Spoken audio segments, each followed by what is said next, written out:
রিশাদ, আপনার টিমে শাহিন শাহ আফ্রিদি ছিলেন, উনিও একই টিমে পিএসএলে। নিশ্চিত করে পিএসএলে যাওয়ার ওনার সাথে কথা হয়েছে বা বলেছে যে তোমাকে আমরা পিক করতে পারি এরকম? না, শাহিন ভাই বলছে যে তুমি পিএসএলে কোন ক্যাটাগরিতে বা কীরকম। আমি বলছি যে জাস্ট আমার এজেন্টের সঙ্গে কথা বল। ফরচুন বরিশালে রিশাদ হোসেনের সাথে একই দলে ছিলেন পাকিস্তানের শাহিন শাহ আফ্রিদি। রিশাদের বোলিং দেখে সেখান থেকেই মনে ধরে যায় আফ্রিদির। যাওয়ার আগে জিজ্ঞেস করে গিয়েছিলেন পিএসএল এর রিশাদের ক্যাটাগরি কি কারণে। রিশাদকে লাহোর কালান্দাসে ডেকে সেই উত্তরই যেন দিয়ে দিলেন আফ্রিদি। একের পর এক ফ্র্যাঞ্চাইজি লিগ থেকে ডাক। রিশাদ অবশ্য এসবের কিছু নিয়েই ভাবেন না। সৃষ্টিকর্তা যা ভাগ্যে লিখে রেখেছেন তাই হবে, রিশাদের বিশ্বাস।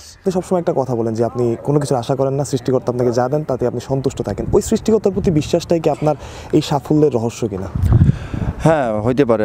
আমি সবসময় বলছি যে আমি কোনো কিছু না আশা করি না, যেটা প্রেজেন্ট থাকে আল্লাহ যেটা রিজিকে লিখে রাখবে আমি ওটা বিশ্বাস করি এবং আলহামদুলিল্লাহ আমি হ্যাপি। ভাই, পিএসএল দলপথ অবশ্যই স্পেশাল। ফ্যামিলিকে জানিয়েছেন কিনা, পরিবার কি বলেছে? না, আমার ফ্যামিলি কোনো কিছু ভালো কিছু হলেও বেশি খুশি হয় না এবং খারাপ কিছু হলে বেশি মন খারাপ করে না, জাস্ট নর্মাল থাকে এবং আল্লাহর উপর ভরসা রাখে এই আর কি।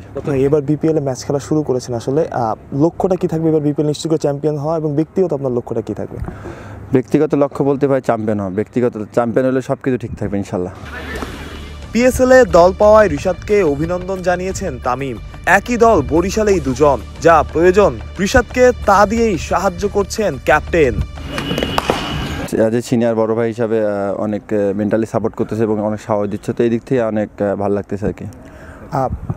ফরচুন বরিশালের মতো দলে খেলা, এর আগে আপনি কুমিল্লা ভিক্টোরিয়াস মতো ফ্র্যাঞ্চাইজি খেলেছেন, একটু কি লাকি ফিল হয় কিনা যে এরকম বড় বড় ফ্র্যাঞ্চাইজিতে খেলছেন বড় বড় প্লেয়ারের সাথে?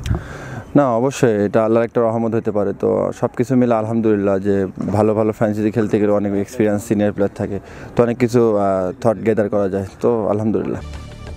জীবন তো এমনই, যে ছেলেটা একসময় দেশের ঘরোয়া ক্রিকেটেও ম্যাচ পেত না, সেই আজ দুনিয়ার ফ্র্যাঞ্চাইজি লিগগুলোর হটকেক। আসলে জীবন বোধ হয় এমনই। মাহতুস প্রত্যয়, বিডি ক্রিক টাইম।